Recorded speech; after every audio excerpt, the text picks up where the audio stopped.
All right, Warriors, it's your boy Antonio Diaz-Ganis with BLKOPSFITNESS, and today we're talking about the Concept2 SkiErg. We're going to go over setup, we're going to go over sequence of movement, and we're going to go over some common errors that I've seen in the gym, but also that I've seen in high-level competition. So a lot of athletes have not really figured out how to master this machine, nor to do it in an efficient manner. And so we're going to go over most of the basics today of how to set up on it, how to sequence the movement, you know, what your position should look like at the top, in transition, and at the bottom.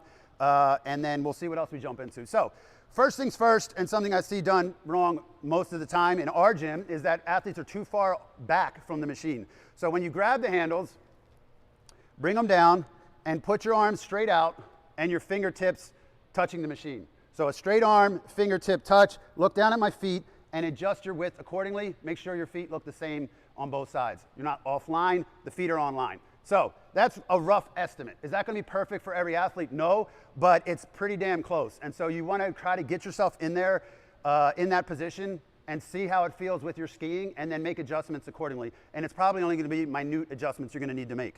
The next thing we're going to talk about is the handle. So you'll notice this little jut out, that's going to sit on the heel of your hand. And the reason we want that on the heel of the hand is so that when I drive with that fist, it's pressing down into that handle and it's putting power into it. Cool? So make sure your hands are on the handle in the correct fashion, correct manner.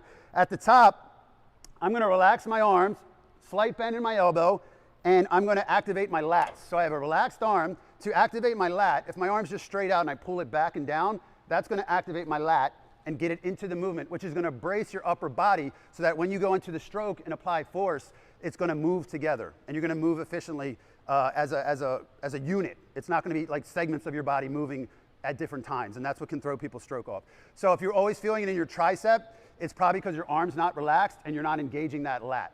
Cool? The other thing is how, you know, the thing I think a lot of athletes do is they pull towards the machine and they pull the handles close. You want to keep these handles right outside your shoulders at roughly shoulder width height, just like that. Relax the elbows, pull the lats down, and now I want you to go up on your toes. The reason we go up on our toes is because we want to feel that full extension at the top. When I do ski workouts, I don't always do them on my toes because I feel like it fatigues me faster.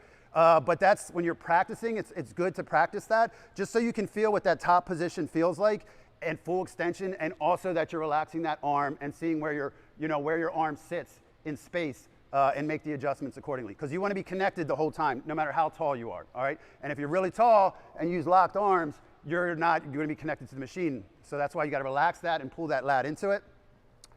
All right, so we're up on our toes, just like this, relaxed elbows, lats engaged. And now what I'm going to do is I'm going to do a crunch, and I'm going to drive my heels down. So I'm going to crunch and drive my heels down, just like that.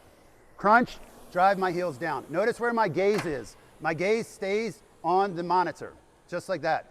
And I'm pulling the handles towards my knees, like right out in front of my knees. There's no need to go any deeper than that. So the bottom position is right here, hips above knees. And why people burn out their quads is because they don't achieve that bottom position.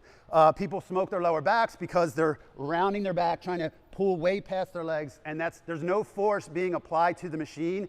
It's already occurred. If you take a slam ball, it mimics the ski. Jane Erbacher taught us this. Mimics the ski, whereas if I'm in extension and then I slam it down, that's all I need to do to get full power in it. I don't need to follow the ball all the way to the ground. So when I'm at high, I got extension, and then I drive the heels down and the hands down. Right here is where that's all the power I need, and that translates directly to the SkiErg. That's how we know it works. Anything past that, you're wasting energy, you're wasting distance, and you're throwing your sequencing off because you're doing this, you're just moving way further than you need to, and you're probably going to fatigue areas of your body that you're not meant to fatigue in this position. All right. So I'm going to show you a couple strokes and show you what it looks like. Relaxing the arm, elbow slightly bent, lat engaged. I'm going to brace my core as I squat into this position. It's basically like a quarter squat as I drive the heels down. And then I'm going to stop at the knees, gaze on the monitor, and then I'm going to go back up. And after I do a couple strokes for you, I'm going to talk about what happens when you go back up. So I'm going to go through the sequence just so you can see doing it just like I taught you.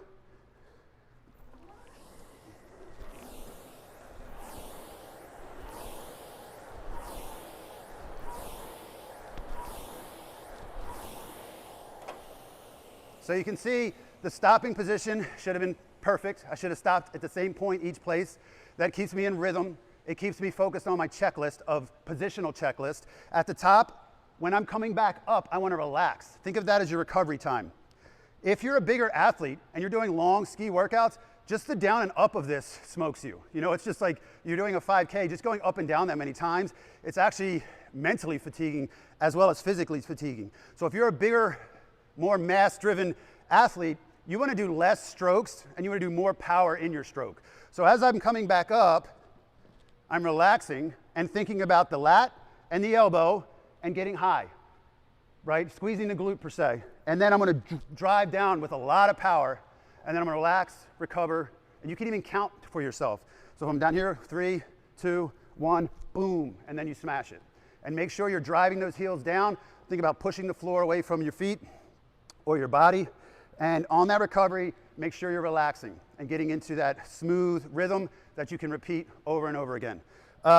Some errors that we see, like I said, you see athletes that aren't that tall and they're just back here and they're like falling off the handles, and it's just a mess. So make sure you slow down, that you set yourself up, you distance yourself correctly, you practice that sequence, you repeat it, everything's moving together, and this is my bottom position.